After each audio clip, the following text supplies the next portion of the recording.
Hi, this is Corey McCarthy, and welcome to a new episode of Fit, Formidable, and Fantastic. That's right, go F yourself, and happy Meatless Monday. In this episode, I want to touch on something that isn't specifically vegan. You're probably going to wonder why I'm doing this on a Meatless Monday, but it's something that I see prevalent, annoyingly so, in the vegan community, and I feel like it gives us a bad name. I feel like there are an inordinate amount of vegans who do not understand science, or they completely reject science. They'd rather go by personal belief and conjecture and anecdote, etc., and consider those things facts even when debating or when trying to prove a method or a point or whatever. And it's just really unfortunate. And I see the same sort of thing also with a lot of these gurus you'll see on YouTube too, for instance. I'm not naming any names here, but there are some fad diets, etc., that aren't supported by sufficient evidence and rather just a bunch of anecdote and conjecture. And they're flashy and people buy into them. They don't bother digging any deeper. So I really want to put this out there, especially for the vegan community, because I feel like it makes us look like ignorant hippies who reject science and believe in magic. And also for debating purposes, because even in my own channel here, you're seeing the comments of in my past video, my previous video, for instance, examples of people who go by beliefs and not by fact. You know, and they don't know how to debate properly. And it makes their argument fall completely flat, and therefore what they're trying to defend is not sufficiently supported. To get into that, I'm going to start out with some definitions. Now, this may seem a bit asinine that I'm doing this, but I do believe that people don't really understand the meaning of these definitions, and there are things that I think people should understand. First, conjecture. Conjecture is an opinion or a conclusion formed on the basis of incomplete information. It could also be known as speculation theory. An example of conjecture in a sentence, I'll put it into context for you, would be there's a planet circling a star, a distant star, and it's within that star's habitable zone. So we feel that it may be life-bearing. That's an example of conjecture. Another thing is another definition I want to make clear is belief. A belief is a feeling of being sure that something or someone or that something exists or that something is true.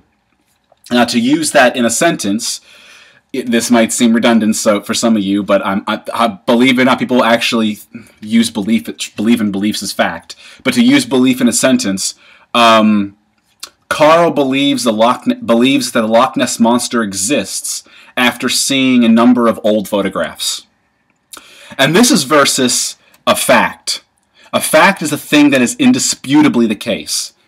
An example of fact in a sentence. The fact that his blood was found at the crime scene suggests that Joe must have been there and had sustained an injury. Now, moving forward. Anecdote is an account regarded as unreliable or hearsay. An example in a sentence. Jordan's friend Henry knows a guy on his block named John who has smoked 2 packs a day for the last 70 years, and he's outlived his health-conscious friends. Now, the thing about anecdote, and this is something that I really want to emphasize here because anecdote is constantly used as evidence for methods and beliefs and systems and whatnot, especially by some pretty popular vegan gurus on YouTube, is that while anecdotes are potentially interesting and are possibly worth exploring, an anecdote does not provide ample evidence to draw sufficient conclusions, and thus it cannot be considered viable enough to support an argument for a method or an idea or a concept. There are just numerous factors that are left unobserved and a lack of proper controls in place.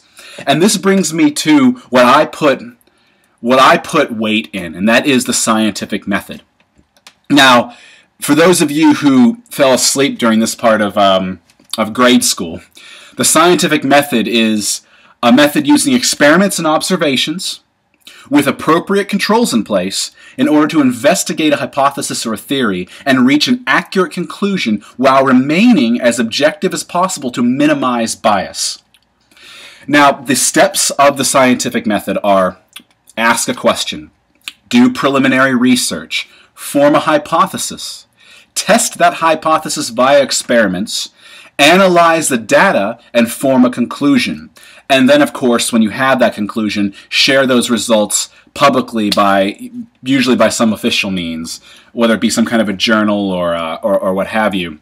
And the thing is that people will say, like, they'll still try to argue that. And the thing is, science is not perfect. It may not be perfect, but it's better than living in the dark with no hopes of progress or the acquisition of knowledge. It's better than the alternative. It's better than just pulling theories out of our ass and going by beliefs, and personal example and assuming it's going to work for everybody. When in fact, for instance, with a dietary method, for instance, somebody may look great who's eaten that, who's been consuming that diet, but it doesn't mean that the diet is the cause of them looking good. There's so many factors that could be at play, genetic factors as well. Numerous, too many to even mention here. And this is why science is important, because we can observe, we can test against placebos, etc., and come to a better conclusion, a better understanding, and draw a more intelligent conclusion, I guess is the word for it. And to quote Carl Sagan, because I think this is really appropriate here, extraordinary claims require extraordinary evidence. So, I'm putting this out there again, I want to emphasize, because I see this kind of thing so constantly with YouTube gurus, with people, who don't know how to argue logically. And it's just, I think it's a sad state of affairs. It shows a lack of education, ignorance, and it can actually make you come off as not too bright. I'm not trying to be mean here, but that's just the long and the short of it. If you're going to argue something and defend a topic or a method or whatever, an idea, you don't want to argue it with a weak foundation, because it's just going to be crushed by somebody who knows how to argue, and it's going to make whatever it is you're trying to defend look like it doesn't hold much water. It's not going to give much support to what you're trying to get across, the point you're trying to get across. Anyway, and again, like I said, I'm putting this out there on a vegan exclusive day because I see it predominantly amongst vegans. I'm not saying that we are exclusively known for this, but I see it in a sad amount.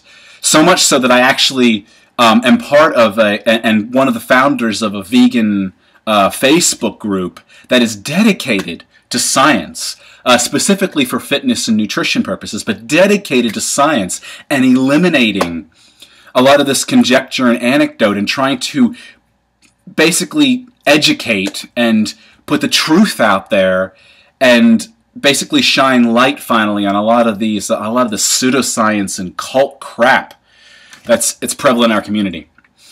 And I'm doing sort of a similar thing on my own here with this channel, to a certain degree. I'm not saying every episode is directly focused on that specific thing. Some episodes are rants or motivational, but whenever I'm trying to discuss a topic that has research and trying to educate on a method, I do like to bring site references and what have you, and give credibility to what I'm saying. Anyway, that's really all I have to say about that. Part of being fit, formidable, and fantastic is also having a strong mind as well. It's not just a strong body, but being strong of mind also. Being strong in general. So, I will see you guys on Friday for a regularly scheduled episode. Until then, stay fit, stay formidable, and stay fantastic. See you around.